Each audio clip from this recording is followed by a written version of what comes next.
Hola, ¿qué tal?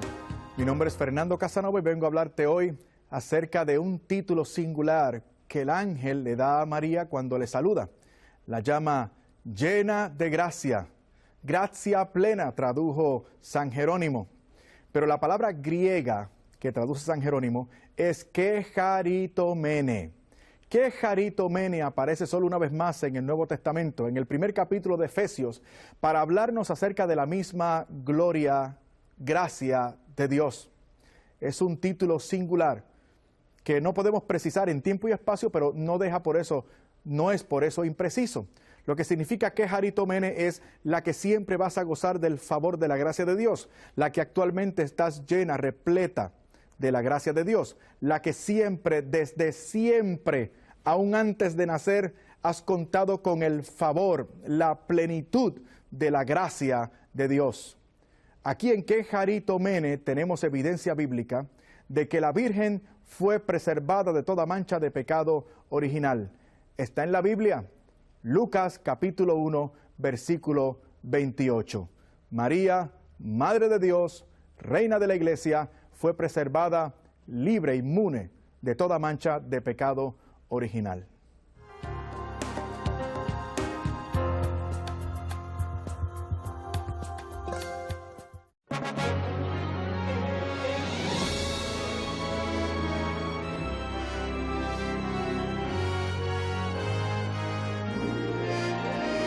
EWTN. Vivamos la verdad. Vivamos católicos. En el principio existía la palabra, y la palabra estaba con Dios, y la palabra era Dios.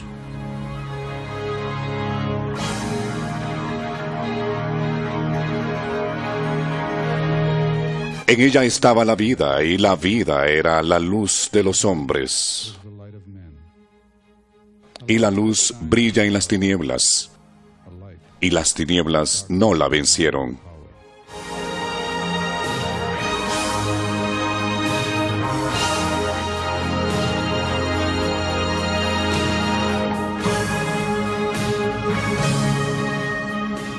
Ahora, para mis pies, antorcha es tu palabra, luz para mi sendero.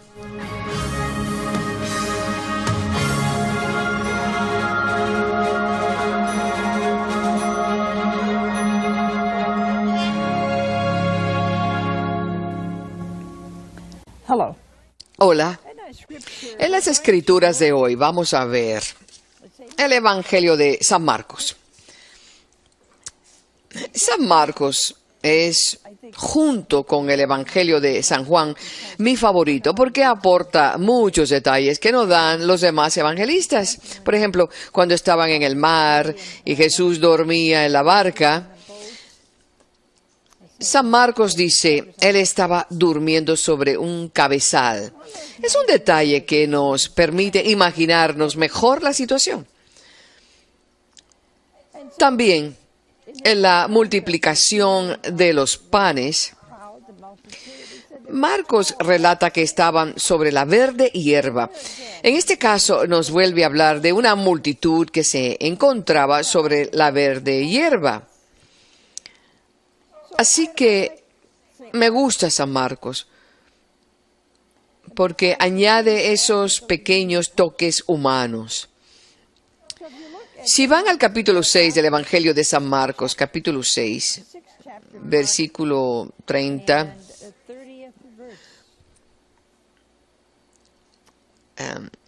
San Marcos nos relata una triste historia. Bueno, no exactamente aquí, sino en el párrafo anterior, cuando decapitaron a Juan el Bautista. Muchos de los apóstoles y discípulos de Jesús habían sido anteriormente discípulos de Juan el Bautista. Así que dice, al enterarse sus discípulos vinieron a recoger el cadáver y le dieron sepultura. Los apóstoles se reunieron con Jesús y le contaron todo lo que habían hecho y lo que habían enseñado. Él entonces les dice, venid también vosotros aparte a un lugar solitario para descansar un poco. Bueno, esa es una frase increíble porque hoy en día en el que todo el mundo solo piensa en hacer cosas,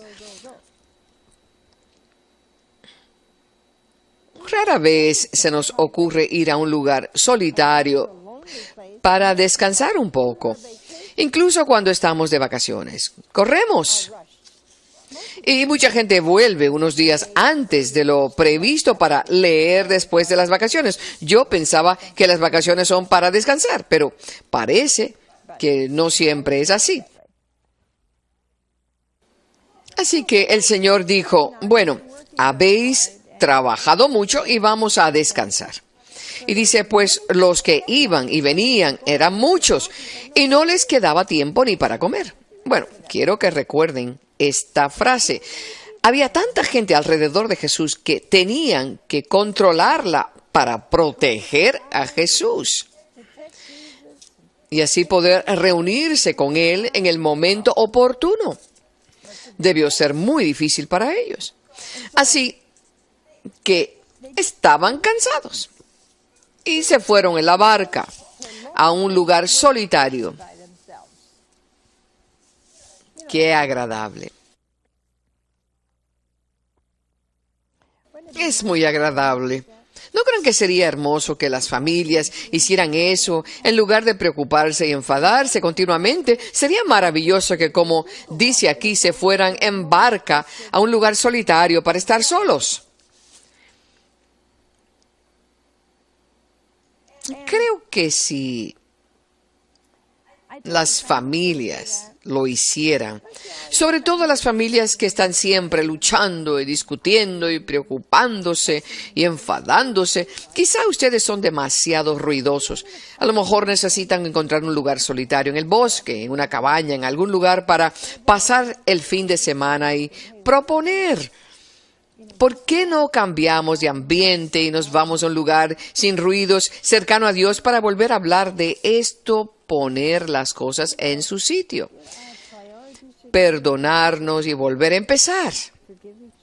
Eso es lo que aparentemente el Señor, me imagino a los apóstoles poniéndose un poco nerviosos. Pero les vieron marcharse y muchos cayeron en cuenta y fueron allá corriendo a pie de todas las ciudades y llegaron antes que ellos. ¿Cómo se logra hacer eso? ¿Se imaginan tratando de escapar de una enorme multitud pensando que ya lo tienen todo resuelto y luego van a un lugar y se encuentran con que antes de llegar ellos ya han llegado? Yo me imagino a los apóstoles, debían tener los nervios a flor de piel. Tenían hambre. Yo no sé, pero ustedes sabrán mejor que yo que hay gente que se pone de mal humor cuando tiene hambre. Habían trabajado duro, tenían hambre y trataron de separarse de la multitud para comer tranquilamente juntos, pero se los volvieron a encontrar. Así que, al desembarcar, Jesús vio mucha gente, sintió compasión de ellos, pues estaban como oveja que no tiene pastor. Y se puso a enseñarles muchas cosas. Saben, Jesús no pensaba nada en sí mismo. Sé que algunos de nosotros habríamos dicho, un momento, por favor, déjenme comer y luego estoy con ustedes. O habríamos girado la barca y remado en sentido contrario. Pero Jesús sintió compasión de ellos, se olvidó de que Él también tenía hambre, de que también estaba cansado. Se olvidó de todo ello. La compasión que sintió por la multitud fue mayor que su propia hambre y que su propio cansancio. Ahí tenemos un buen ejemplo de lo que debemos hacer nosotros. Jesús nos enseña todas las formas posibles con su palabra, con su ejemplo, con su forma de reaccionar, y comenzó a hablarles. No les dijo, miren, les voy a dar 5 minutos, se está haciendo tarde, vuelvan a casa. No. Era ya una hora muy avanzada cuando se le acercaron sus discípulos. Supongo que estarían contando los minutos que faltaban. Y le dijeron, el lugar está deshabitado y ya es hora avanzada. Despídelos para que vayan a las aldeas y pueblos del contorno a comprar comida. Era como ir a McDonald's o algo así, o a Burger King. Vayan a un restaurante. Cómprense algo para comer porque se está haciendo tarde. Pero el Señor les dijo algo sorprendente. Dijo, dadles vosotros de comer. Los discípulos se quedaron boquiabiertos. Ahora bien, recuerden que estaban nerviosos y tenían hambre. Se estaba haciendo tarde y estaban impacientes con Jesús. Estaban enfadados con la multitud por haber averiguado dónde se encontraban y haber llegado antes que ellos, molestos de que les hubieran interrumpido, o lo que es peor, que no les dejaran comer. Y encima Jesús les dice, dadles vosotros de comer. Les estaba pidiendo que les dieran de comer y les sirvieran. No se trataba de preparar algo rápido, sino de servir a 5,000 personas. 5,000 personas son muchas personas. Y eso contando únicamente los hombres, porque en esa época no contaban ni a las mujeres ni a los niños. Así que se estaban poniendo un poco tensos y le dijeron, vamos nosotros a comprar 200 denarios de pan para darles de comer. Es decir, que se estaban impacientando con el Señor. Debieron decirle, mira, tenemos 200 denarios. No estaba nada mal tener 200 denarios, pero vamos a gastarlo todo en comprar comida. En otras palabras, ¿de qué estás hablando? Jesús les dice, ¿cuántos panes tenéis? Id y ver. Después de haberse cerciorado, le dicen, 5 y 2 pescados. 5 panes y 2 pescados. Entonces, esto es algo importante. El Señor estaba presionándoles. Entonces les mandó que se acomodaran sobre la hierba verde. Aparentemente había un desierto en la zona. Quizá era un oasis. Y se acomodaron por grupos de 100 y de 50. Bueno, pues me gustaría que supieran y comprendieran lo que estaba haciendo el Señor y lo que les pidió a sus apóstoles. Tenían hambre, estaban cansados e impacientes y les dijo que les dieran de comer y que les acomodaran por grupos y lo hicieran por grupos de 100 y de 50. Así que había grupos de 100 personas y grupos de 50 personas. El Señor les pidió que los acomodaran, los contaran y los colocaran en grupos. Dijo, acomodarles por grupos de 50 y que se sienten. Bueno, pero eso no fue todo. Les pidió otras cosas. Ya sabemos lo que ocurre. Cuando tenemos miles de problemas y ansiedades, de repente llega otro y otro y otro y otro. Pues eso fue exactamente lo que él hizo. Y tomando los 5 panes y los 2 pescados y levantando los ojos al cielo, pronunció la bendición. Partió los panes y los iba dando a los discípulos para que se los fueran sirviendo. ¿Ven? Jesús hizo esto, partió esos 2 panes y continuó partiendo y partiendo. y continuó llenando los canastos con los 2 pescados. Comieron todos y se saciaron. ¿Se imaginan la situación? Había 5,000 personas. Y eso sin incluir a las mujeres ni a los niños.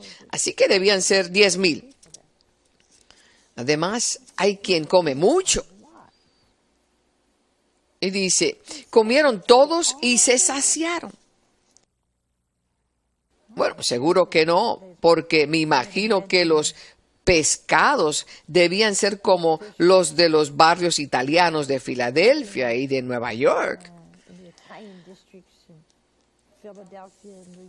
donde venden lo que mi abuela llamaba bacalá. Era bacalao. Eran así de grande y de ancho y estaban secos. Y lo colgaban en las tiendas y la gente lo compraba. Se dejaba en agua y hacía y cuando volvía servía. Ella solía hacer una sopa fantástica de bacalao, muy buena, muy barata. Así que tomaron los pescados, los panes y recogieron las sobras. En el Evangelio de San Lucas, de San Juan, dice que recogieron 7 canastos, pero en este caso habla de 12 canastos.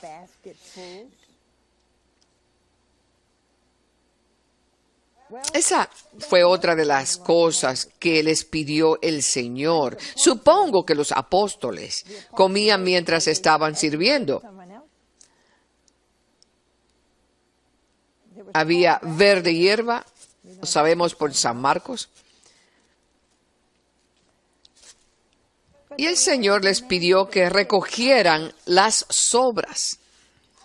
Yo habría dicho, muy bien, aprovechen la verde hierba y escondan las sobras, porque recogieron las sobras de todo el mundo y los apóstoles no los conocían.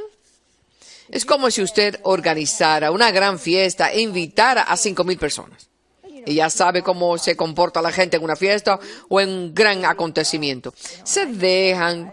Cuando voy a una fiesta, dejo casi todo en el plato, porque es demasiado. Y además, ¿cómo voy a cenar a las 8 de la tarde y luego dar una charla?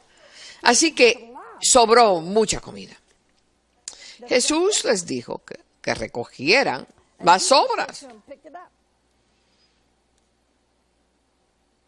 Pero los apóstoles estaban inquietos, tensos, enojados, hambrientos. Estaban rodeados de gente todo el día y aún así el Señor les dijo que los acomodaran por grupos, le dieran de comer y que recogieran las sobras. ¿Piensan que estaban siendo presionados? Recojan las sobras. Uno se pregunta, ¿qué ocurrió con los 12 canastos que sobraron? Tuvieron que pensar en ello. Seguro que los apóstoles estuvieron comiendo pan y pescado durante 6 meses. Era pescado seco. Nadie hubiese podido llevar pescado fresco en el desierto porque, de lo contrario, nadie se habría acercado a ellos. Los que comieron los panes fueron 5,000 hombres. Supongo que las feministas habrían querido dar de comer a 5,000 personas, pero se habrían equivocado porque se trataba de 5,000 hombres. Bueno, ¿piensan ustedes que Jesús ya ha terminado con los apóstoles? ¿Piensan que ya les había puesto suficiente a prueba? Pues todavía no había terminado. Jesús sintió lástima por ellos. Así que, cuando todo terminó, los discípulos dijeron, mira, nosotros nos vamos. Subieron a la barca y se dirigieron a Betsaida. Jesús les dijo que fueran por delante, mientras Él despedía a la gente. Él se despediría de la gente antes de reunirse con ellos. Como pueden ver, Jesús nunca se cansaba de estar con la gente. Les dio de comer, habría bastado con darles de comer, haberles bendecido y haberles reunido con sus apóstoles. Nadie le habría reprochado nada. Pero en cambio, Jesús recorrió nuevamente esa milla adicional.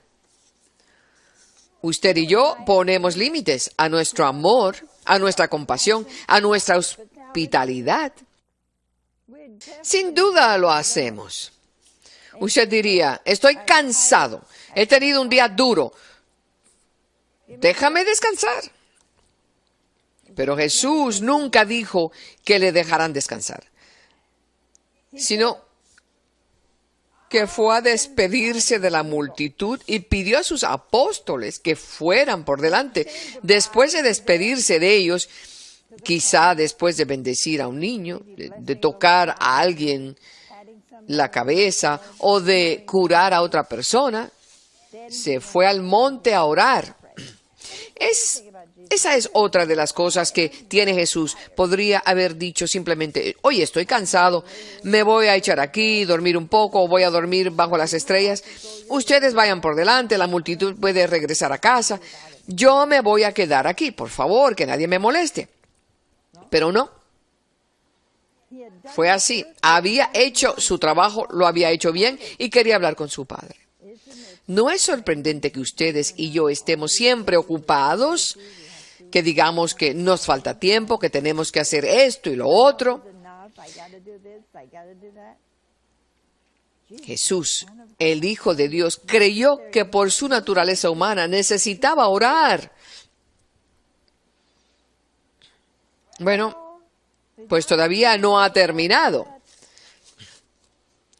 Al atardecer, estaba la barca en medio del mar y él solo en tierra. Viendo que ellos se fatigaban, remando, pues el viento les era contrario.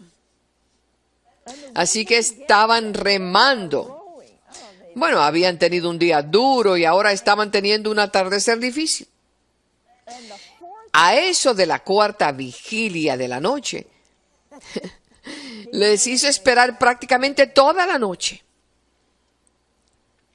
A eso de la cuarta vigilia,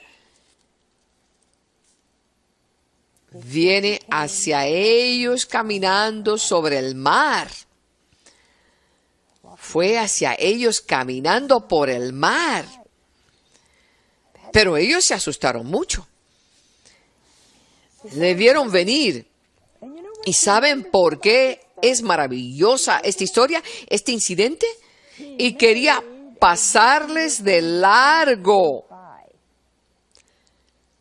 Les puso realmente a prueba.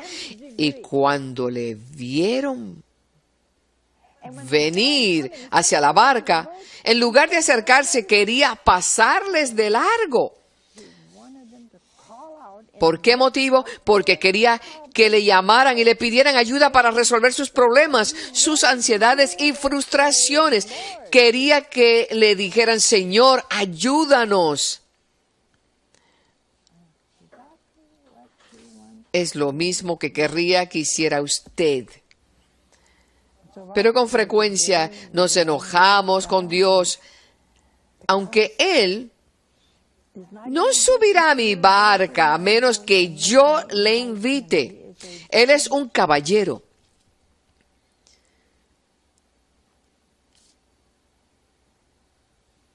Dice que estaban turbados. Pero él al instante les habló diciéndoles, ánimo, que soy yo, no temáis. Creo que si pensamos en ello, cuando pensamos que hemos llegado a un punto en que no podemos aguantar más, pero le pedimos auxilio, Él nos dirá lo mismo. ánimo, que soy yo, no temáis.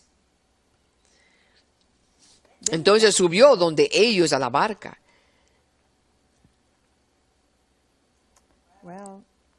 Y se calmó el viento. Cuando Jesús subió a la barca, el viento se calmó. Me quedaron en su interior completamente estupefactos. Yo diría que estupefactos.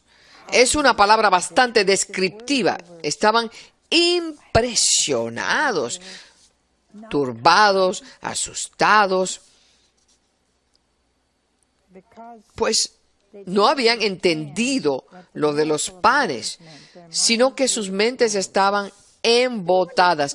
Uno se pregunta, ¿de dónde ha salido esta frase y qué relación guarda con el resto del párrafo? El milagro de su amor demostró su divinidad. Solo Dios puede crear algo de la nada y multiplicar algo pequeño en una gran cantidad de panes y pescados. Pero no comprendieron, no entendieron cuál era el mensaje. Como tampoco comprendieron el mensaje del símbolo de la Eucaristía. Al dar de comer a 5,000 personas con los panes y los pescados, todos pudieron comer. Lo mismo ocurre con la Eucaristía. Todos tomamos a Jesús entero, y como sus mentes estaban demasiado embotadas para entenderlo, también lo estaban para comprender el milagro de verle caminar sobre las aguas. ¿No deberían haberse quedado estupefactos?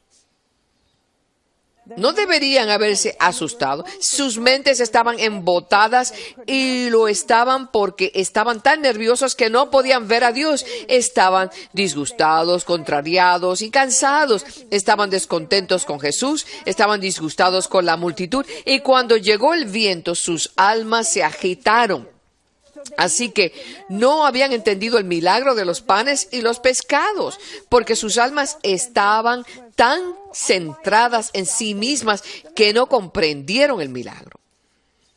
Estaban asustados y no tenían puesta su mirada en Jesús.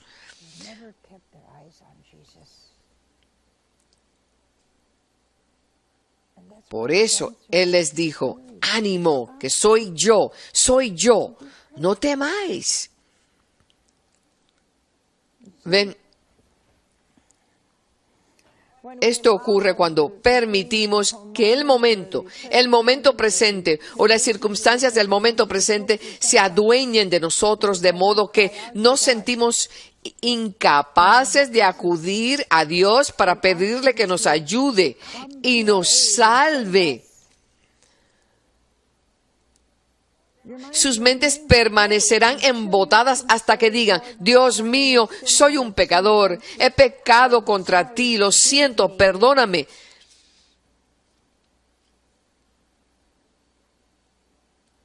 Derrama tu océano de misericordia sobre mí. Derrama tu preciosa sangre sobre mí. Concédeme la valentía y la fuerza que necesito para soportar esta cruz, esta tentación, este incidente, a esta persona, este lugar, lo que sea. Que siempre escuche tu voz. Que mi mente no se cierre a tu presencia. Y eso fue lo que dijo el Señor, que soy yo.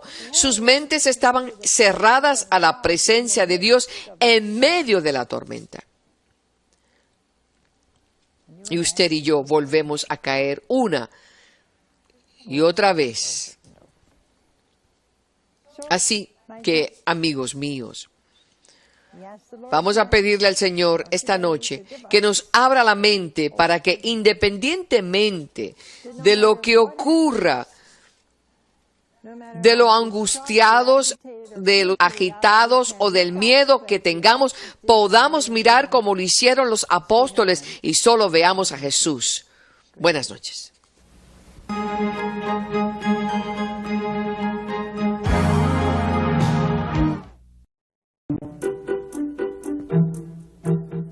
Mami, adivina quién soy. Eres un niño muy bueno y obediente. ¡Mami, me descubriste! Porque